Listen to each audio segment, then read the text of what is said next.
अपने सिवा अपना कोई नहीं।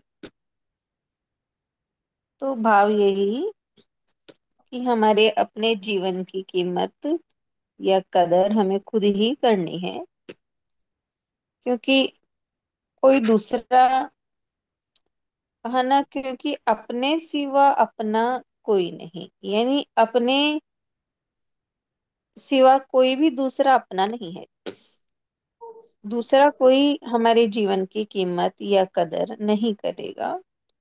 इसलिए हमें खुद को ही अपने जीवन की कदर करनी है। अगर हम अपने जीवन की कदर करते हैं, तभी दूसरा अपने दूसरा हमारे जीवन की कदर करेगा।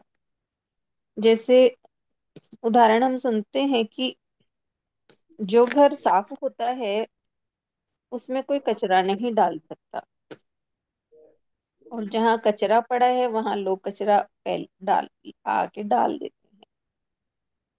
तो जो अपने जीवन की कदर करता है, तो बाकी सब भी उसकी कदर करते हैं, और जो नहीं करता अपने जीवन की कदर, तो दूसरे भी नहीं करते। इसलिए बताया है कि अपनी कदर कीजिए।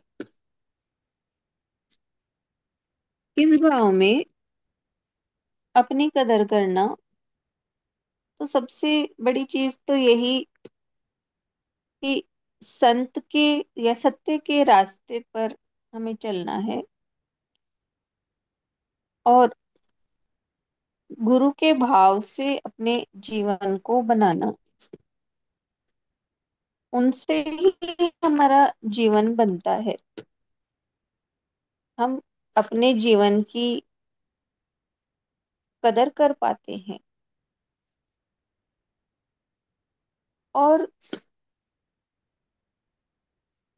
अन्यथा तो संसार के व्यवहार, संसार की बातें, इनमें अपना जीवन लगाते हैं, तो वो तो व्यर्थ जाता है। इसलिए कहा कि अपनी कदर कीजिए। हमारे विचार भाव सुंदर हो,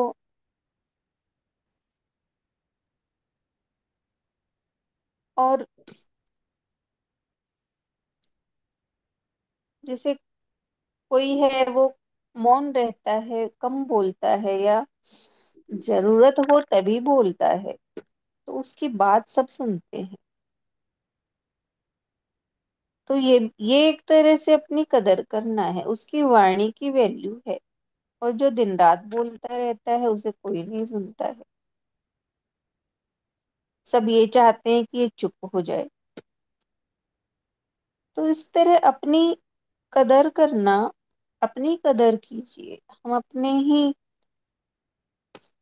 जीवन की कदर करनी है, अपने विचार भावों को, सब कुछ को जिस तरह से बाहर व्यवस्थित रखते हैं, वैसे ही अपने भीतर में भी सब कुछ व्यवस्थित रहे, तो अपने आप ही हमारे जीवन की हम कीमत कर रहे हैं।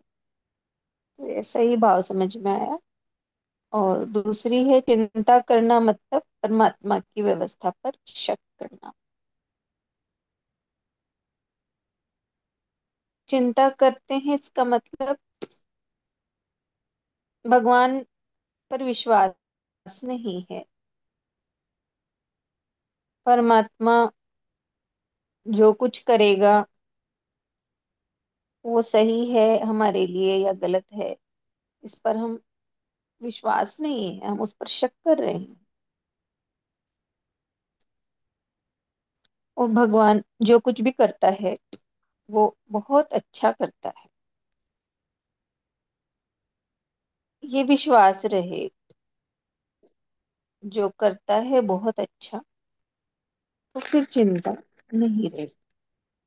जो चिंता नहीं करता वो पूरी तरह भगवान के समर्पित है। हरिओम। बहुत सुंदर बेटा। पहली वाणी तो बहुत ही